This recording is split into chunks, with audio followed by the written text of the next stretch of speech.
Back in 2021, Questyle released the M12, which was one of the top performer for Dongle Madness.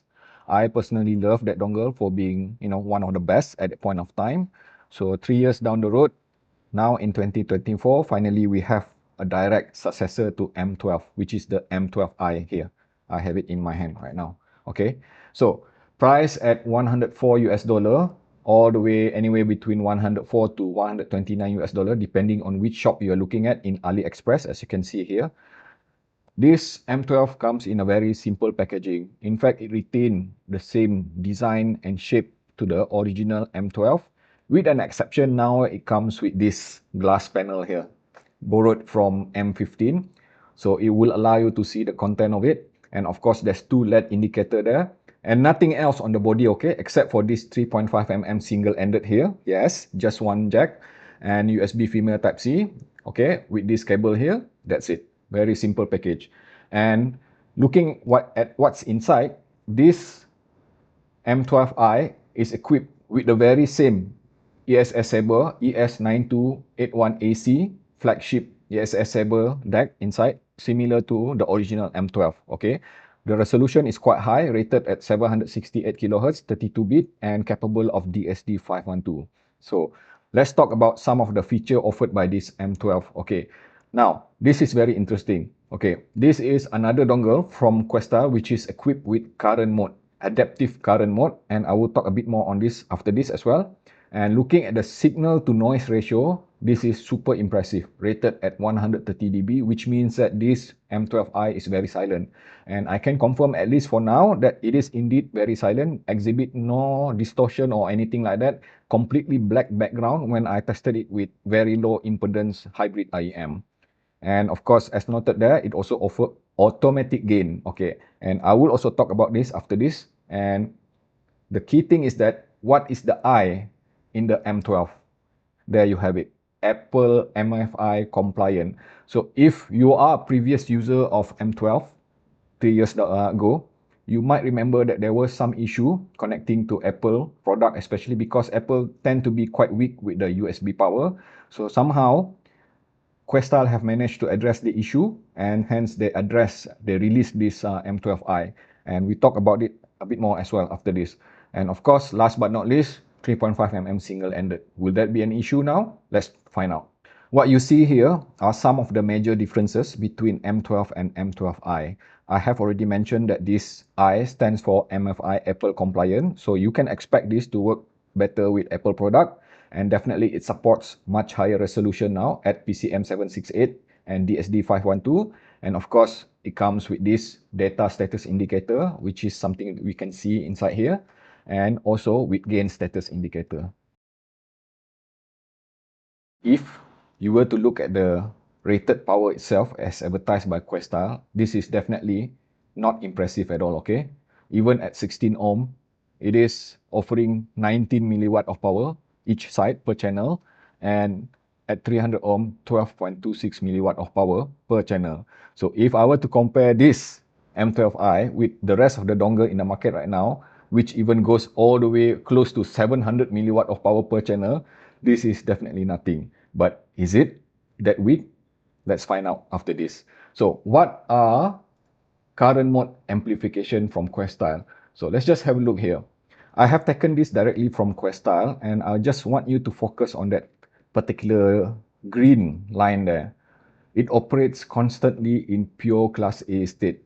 So I will not waste your time trying to explain something which can be explained by Questyle themselves if you were to go to the website.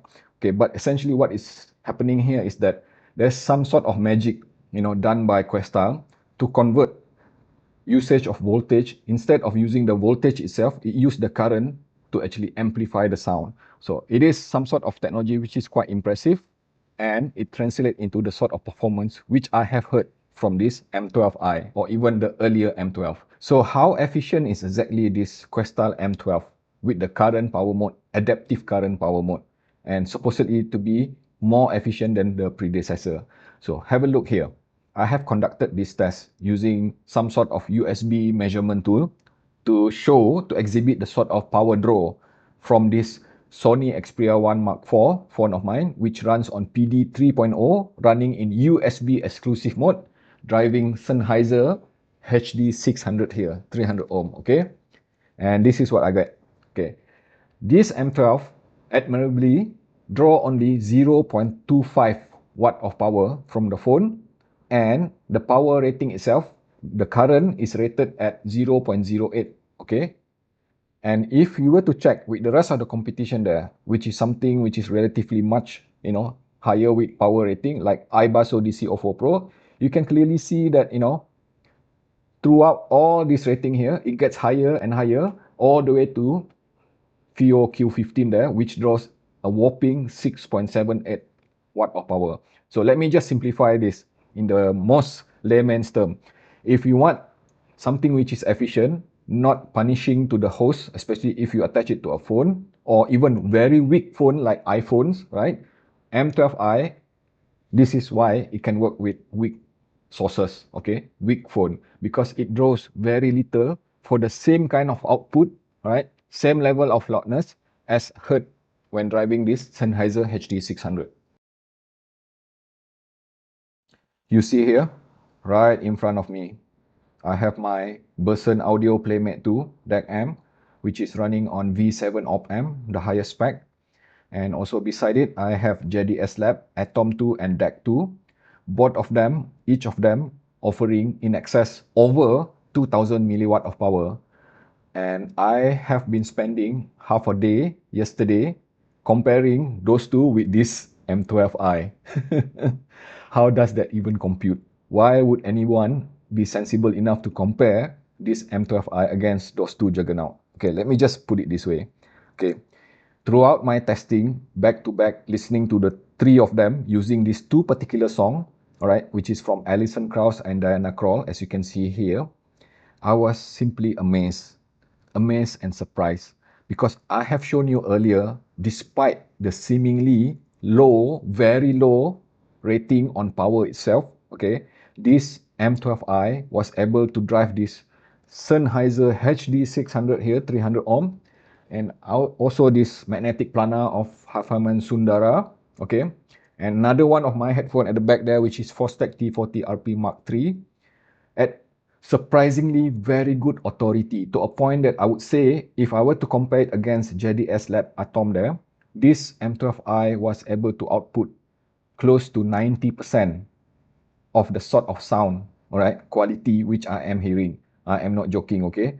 And this is pretty much, similar to Burson Audio Playmate 2, but I would just simply say that perhaps 85% to what that Burson Audio Playmate 2 was capable driving this very same headphone. That is crazily impressive.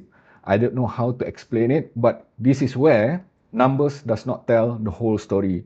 You just have to listen to it, experience it, and then, keep an open mind. Close your eye, listen to it, and you can actually tell some of the differences.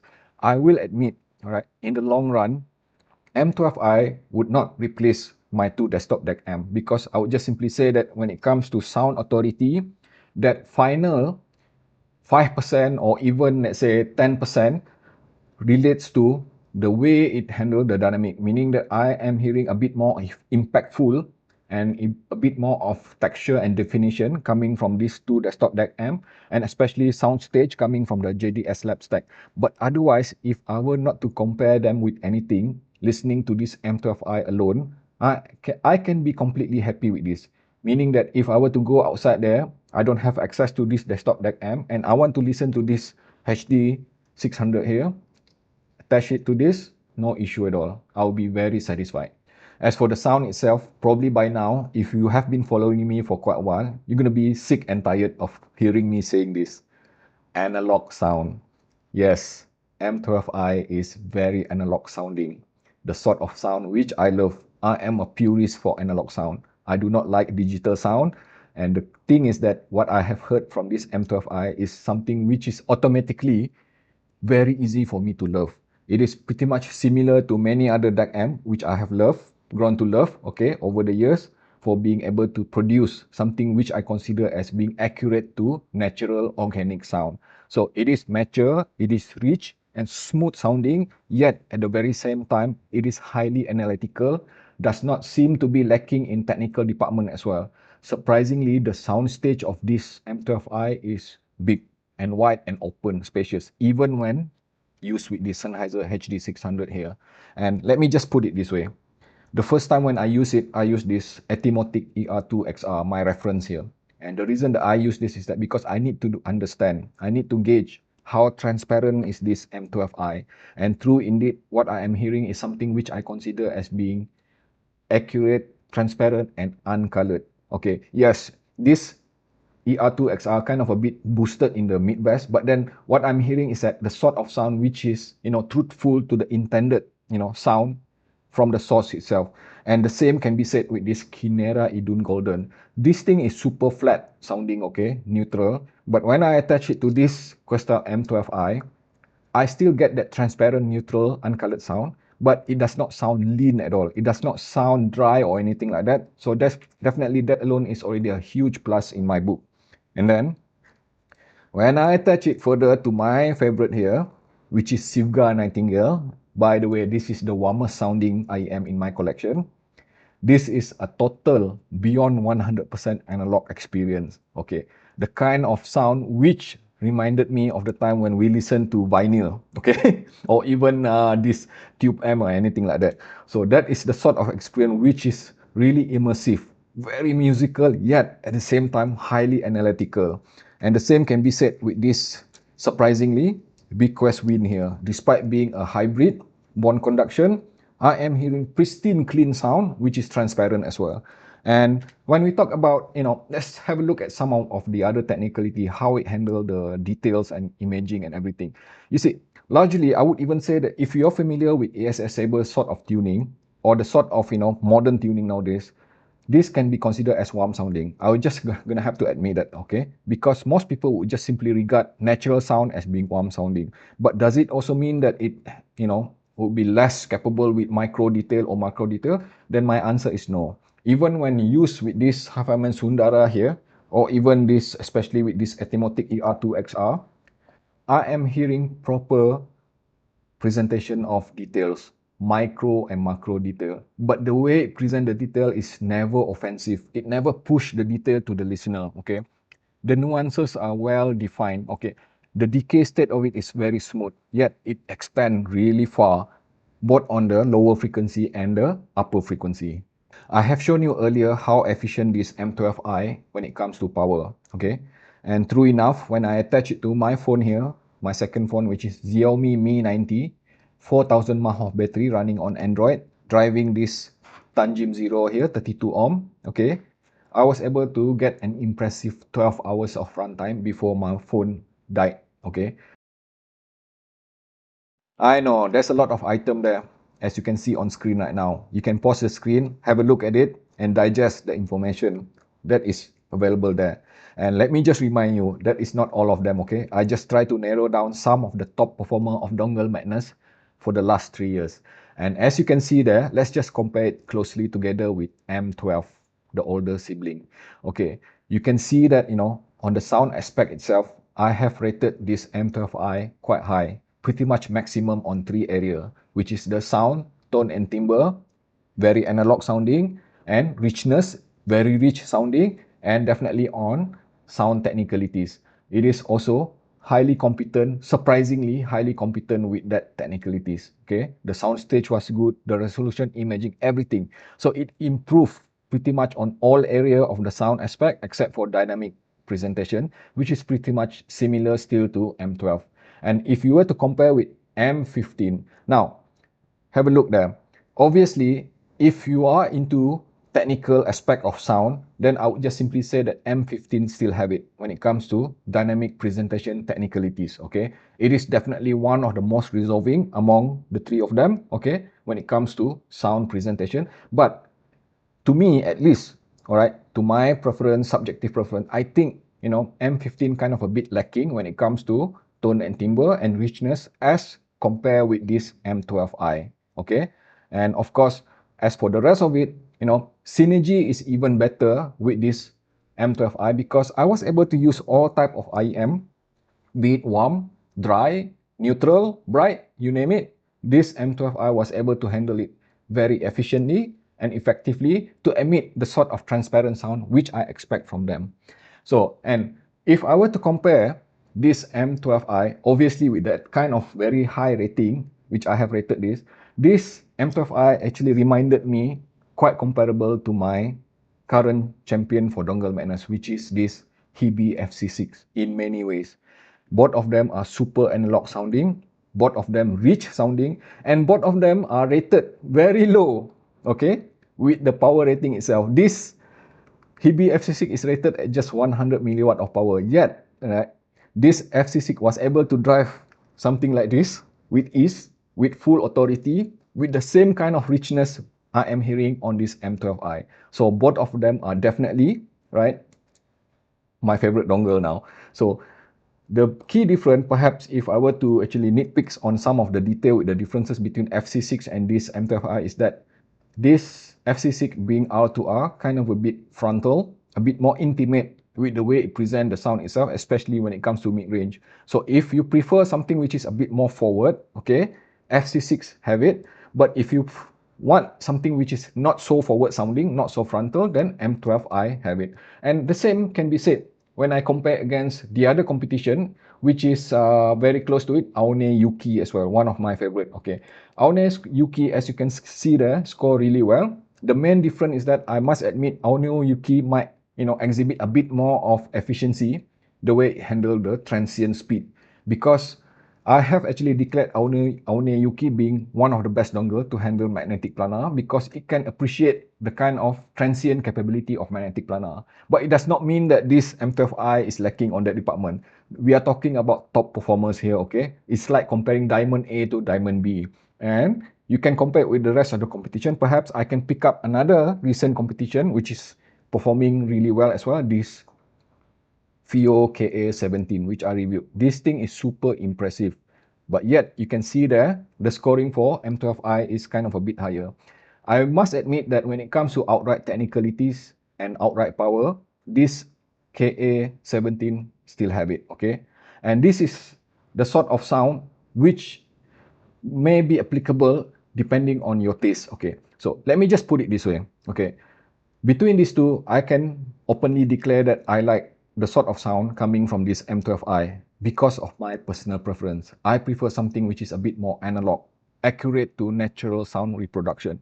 But if you love something which is highly dynamic, with modern hi-fi sort of sound presentation, especially if you listen to something like electronic music, pop music, anything which does not require tonal accuracy or anything which does not require transparency, especially when listening to something like Vivaldi or classical or philharmonic orchestra or technical instrumental, then KA17, has it. But if accuracy is important to you, natural presentation of the sound itself of the instrument, then M12i will render it better. Please forgive me if I am repeating myself again and again. Analog sounding. This is how M12i looks like on the Timbre signature graph. And I am happy to say that this is the only dongle so far which can literally match FC6 with sound timbre itself. Both are the most organic analog sounding dongle among 160 over 100cc dongle I have tried so far. So this is how it looked like. And if you are a fan of analog sound like me, I would highly recommend either one of these two. Go for it.